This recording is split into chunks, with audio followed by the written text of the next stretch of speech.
I am an executive. Because psychoanalysis is not that something is wrong with the individual. I hold high public office. I have read many books. It is so that the individual's mind is sharpened. Because they seep through. You don't know what's repressed. You don't know what's coming out. Those are, in fact, the bitter pills, you might say. These are the things which cause so much devastation. If this is where you are, maybe it is time to pause so that I can be functioning at my optimal level. Who can this high functioning person implicitly trust?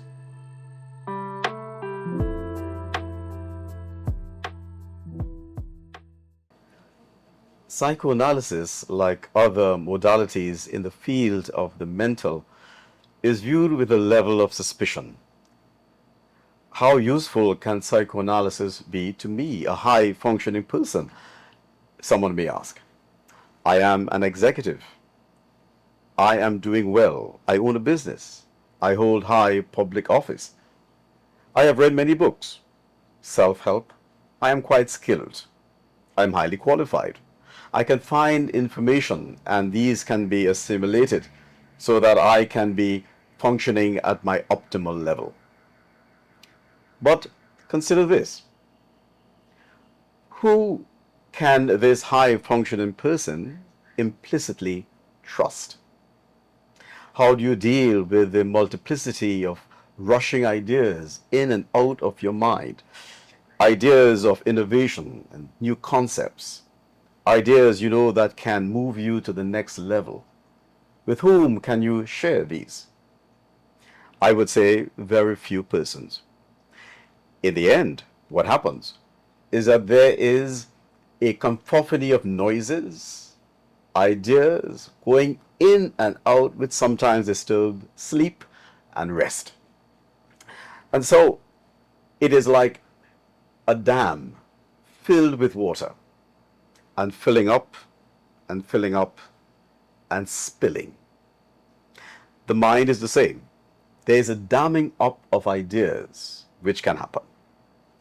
The psychoanalytic process is one in which the damming up can be mitigated because one has the opportunity to speak. How does the damming up operate psychologically? It spills over into rage. It spills over into impatience. It spills over into anger, sadness sometimes, even joy, anxiety. The overspilling creates a problem because it can actually mitigate output. The psychoanalytic process focuses on the unconscious life of the individual. In psychoanalytic language, we say it is the subject, the speaking subject. The thing is that we all possess what we call psychical structures. In the work of psychoanalysis, it allows the thoughts flowing through the mind of the individual to be announced, to be spoken, to be shared. And the psychoanalyst does what they always do, and that is they listen intensely. They listen to what is said and what is not said. Psychoanalytic listening recognizes and names those breaks of the unconscious speech that would inevitably break forth. Why is this helpful? Because the person has the opportunity to hear his or her own voice. You speak and you hear yourself speaking about yourself. That in itself is liberating. It allows time to connect with your inner world. And because the mind is likened to an archaeological site, memories, good and bad, emerge, thus leading to deeper self-understanding. Remember, the psychoanalytic process is not prescriptive. It is not where recommendations are made or trials are to be undertaken or examinations to be conducted. The currency in psychoanalysis is speech. Speech, though dynamic, however, cannot say everything.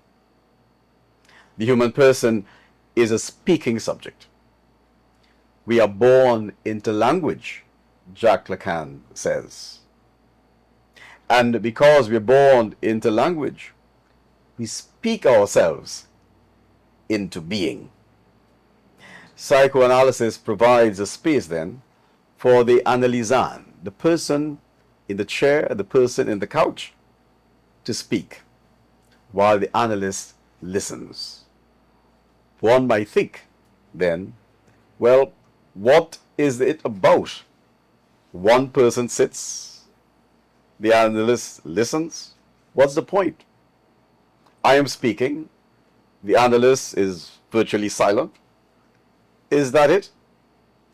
Well, yes and no. Because all cannot be said in speech. There are moments in which the unconscious escapes repression. And when I say repression, it is what happens unconsciously. We don't know repression is happening, but we have varying experiences. And these experiences, because of how horrific they may be, they slip into unconscious mode. We don't know these things are happening, but they are in fact still active. Repressed, but active. So you may find that there might be repeated actions performed by the individual. And you're saying, I will never do this again. And of course you do it again, because you cannot control the unconscious process. Yes, but when we are speaking, there are moments where the mechanisms of repression can be broken, you might say. The mechanisms can become porous. And in that listening space, somehow or another, the analyst hears something that you have said, but you have not realized you have said it. Because all cannot be said in speech, there are moments in which the unconscious escapes repression. Remember, repression is a mechanism of safety. It protects the subject because things are so hurried that it cannot be confronted immediately. It is too disruptive. And so it slips into repression unconsciously. But in speech, it is able to somehow find its way through in the things you may say. This is what the analyst listens for. And when we are able to speak that material, that psychical material, which escapes repression, is ready to be confronted. If this is where you are, maybe it is time to pause for deeper introspection and deeper reflection, to adjust yourself, because if not, there will be deeper and deeper destruction and a lot of pain in the wake of leading organizational life. I said earlier that there can be the damming up of emotions. Things are dammed up when there is no outlet or proper outlet for the flow. You have read all the books. You have many answers. Remember, the study would be appealing to your cognitive faculty, your mind, your brain only.